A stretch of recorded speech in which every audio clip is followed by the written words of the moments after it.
വൈകിട്ട് ഓഫീസ് വിട്ട് വന്നപ്പോൾ ഭയങ്കര മൈഗ്രെയിൻ ആയിട്ടാട്ടോ എന്തേട്ടൻ വന്നിട്ടുണ്ടായിരുന്നത്. അപ്പോൾ മൈഗ്രെയിൻ വരുമ്പോൾ ഇതുപോലെ ഐസ് പിടിക്കാറുണ്ട്. എനിക്കും മൈഗ്രെയിൻ ഉള്ളതാട്ടോ. അപ്പോൾ അതിൻ്റെ ബുദ്ധിമുട്ട് എന്താണെന്ന് നന്നായിട്ട് എനിക്കറിയാം. വേദന ഒന്ന് കുറഞ്ഞതിന് ശേഷം ഞങ്ങൾ പുറത്തൊന്ന് പോയിട്ടോ കുറച്ച് സാധനങ്ങൾ വാങ്ങാനുണ്ടായിരുന്നു.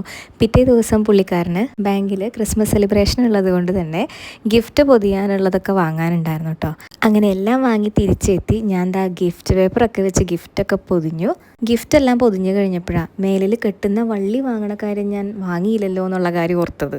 സാരല്ല, അതിനും നമുക്കൊരു വഴി ഉണ്ടാക്കാന്നേ. അപ്പം ഞാൻ തോരണത്തിന് വേണ്ടി മേടിച്ചിട്ടുണ്ടായിരുന്നു ഡെക്കറേഷൻ്റെ. അതിൽ നിന്നൊരു കഷ്ണം എടുത്തിട്ട് ഇതിലങ്ങ് ഒട്ടിച്ച് വെച്ച് കൊടുത്തു കേട്ടോ.